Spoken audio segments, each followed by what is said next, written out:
All right, we back live on BIC Underground Radio with your host, Good Tom Charlie, and I'm with the legendary Mickey Jones. And man, this guy has done it all, even the equator a couple of times. I've sailed across the equator in a sailing ship. Right, now what's that thing you get when you go, you told me, but I forgot. Well, there's a way to earn. Is it an earring? You got to earn your earring. Yeah, tell us about that. Well, there are 3 ways to earn your earring. You got to dive over 100 feet.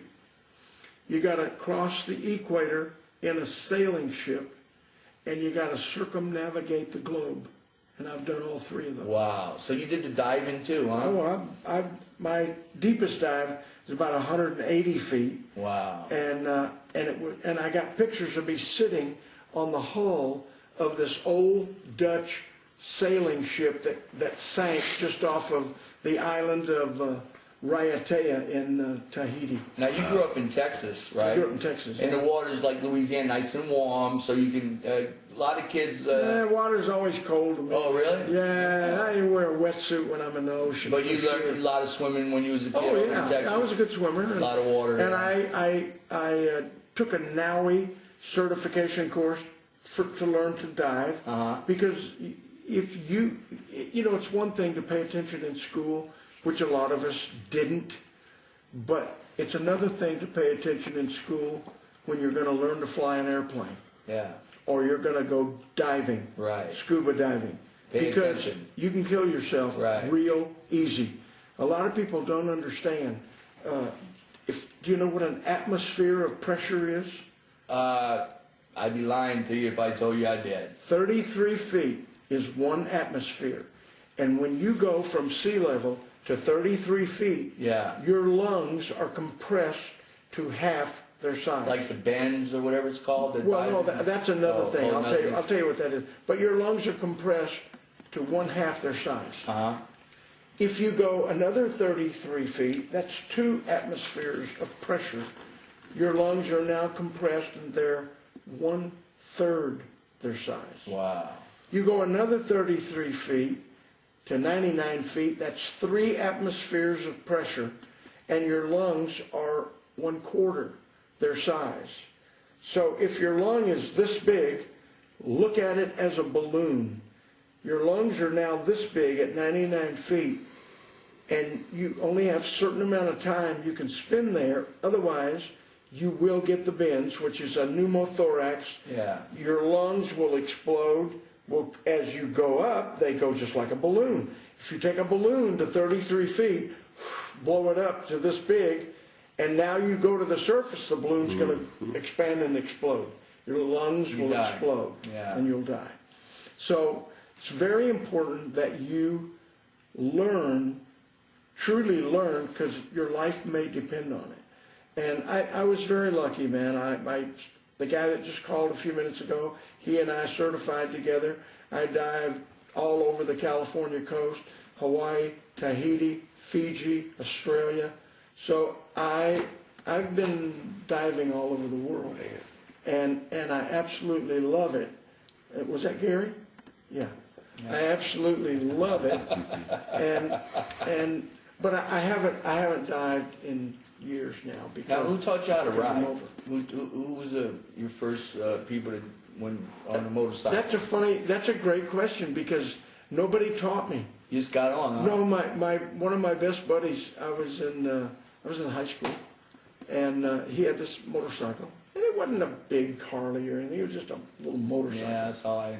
And I wanted to borrow it one day. I wanted to try it. I wanted to ride it.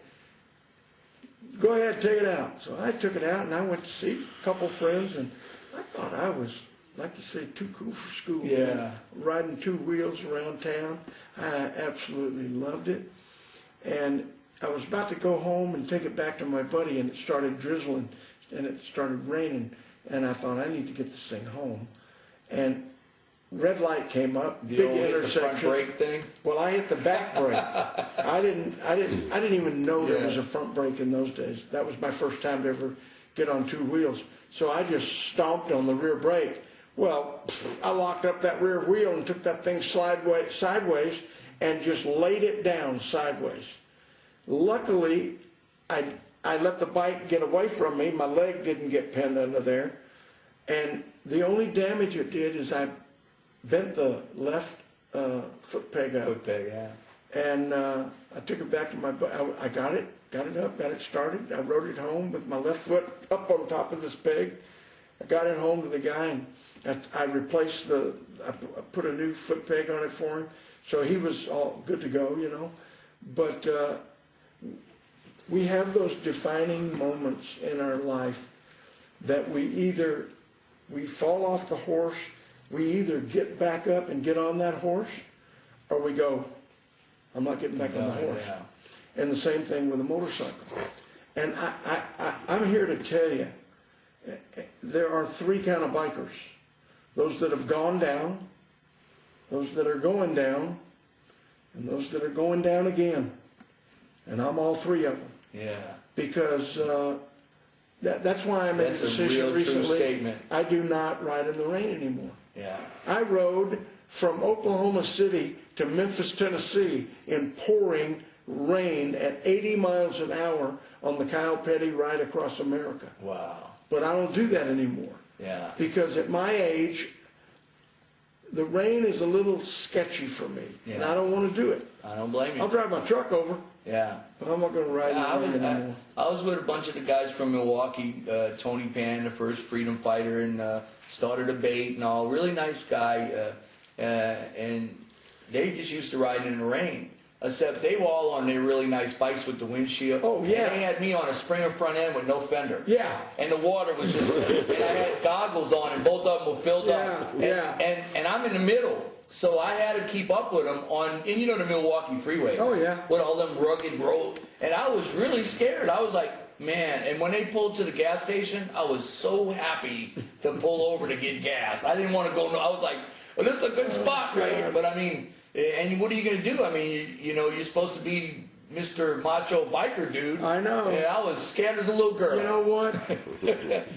Wouldn't you rather be safe than sorry? Yeah, but sometimes you get in them situations. I've lost friends on motorcycle crashes. Yeah. You know? Oh, yeah. And bad weather. We're all susceptible to it. If you're going to get on a motorcycle, you know the risk going in. That being said, I'm against the helmet law. Oh, I know. Now, and here's the reason I'm against the helmet law.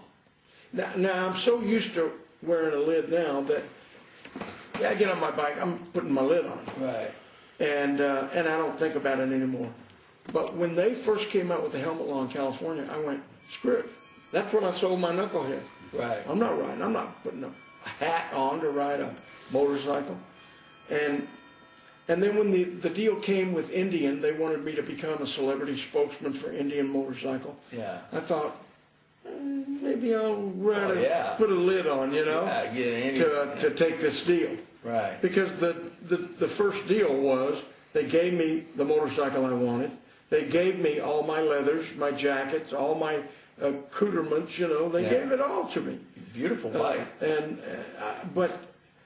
And today, the way I look at the helmet law, if I'm going to get on the freeway and go 60 miles or go up to Santa Barbara, I'm going to put a lid on. Yeah. If I want to go 3 blocks over to my buddy's house over here because we're going to polish our bikes, why? I don't think I should have to.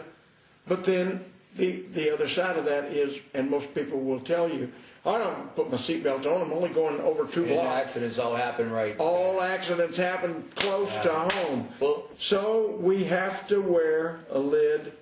And when I look at the long-term prognosis, it's probably good that we do.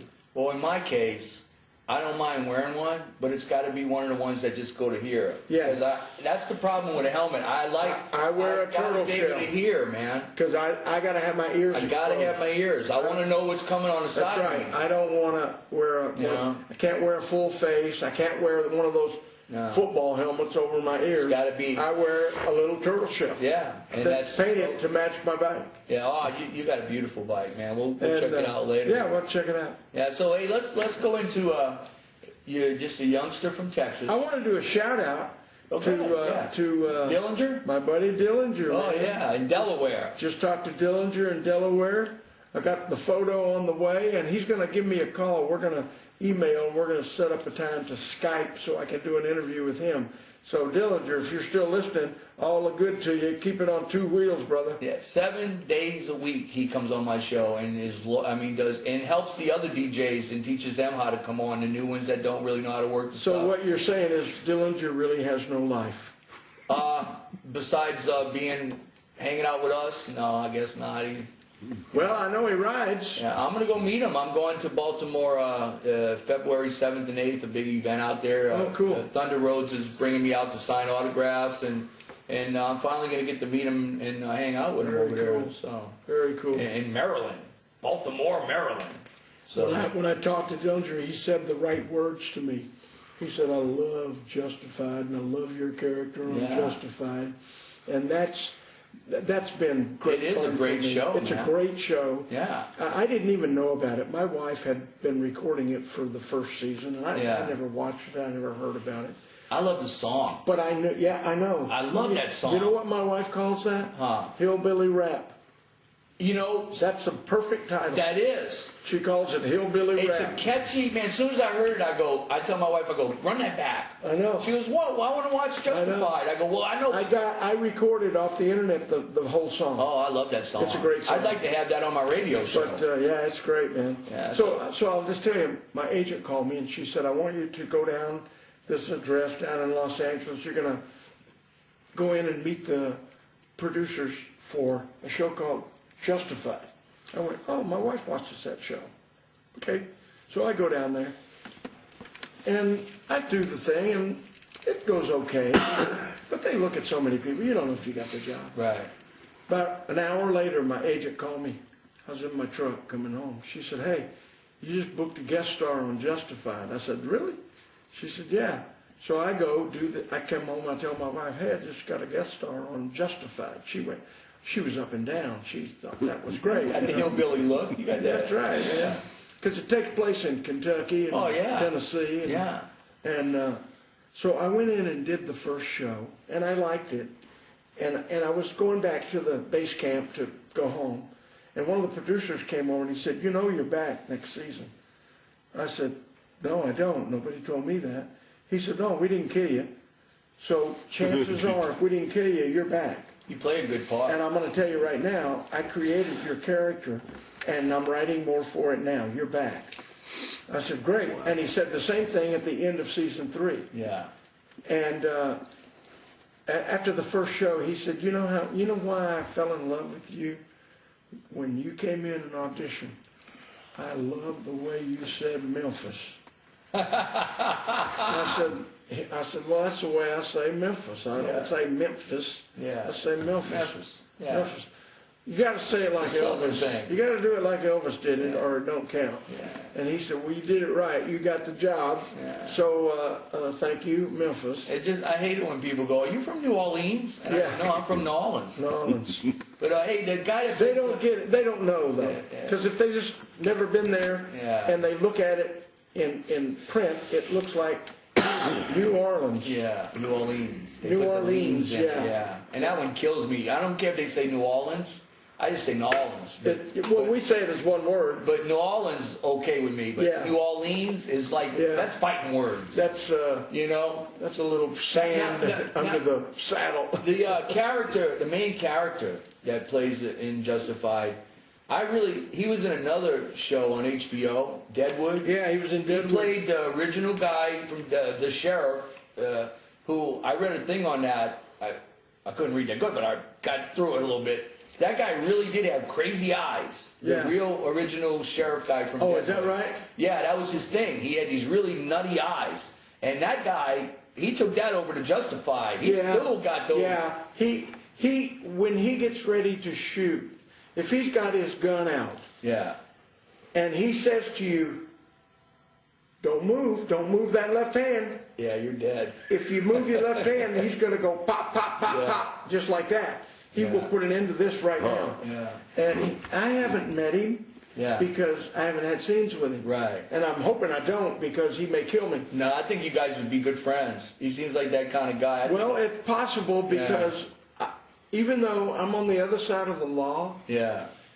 I have helped the law on Yeah. one episode. Right. Well, I'm going to show you, after this interview, I'm going to show you a clip. I remember the one you did where they tried to sell you wet weed. It was Yeah. wet or something. You were Yeah. like, you went, Yeah, you know, bag the plants wet. yeah, in the bag. We'll put them in the paper. We'll put them in the plastic bag. Yeah. You were giving them a lecture. I told this guy Yeah. too, I said, you know, he said, no, that's the deal. You're going to sell me, you're going to buy this weed. That was the deal with it. I said, I told you to look at it. Yeah. I said, I didn't come all the way up from Knoxville for this. If I'd have known that, I'd had to kick somebody's ass. Oh, yeah. And there was a little standoff there. Yeah. But you know what? It's a good show.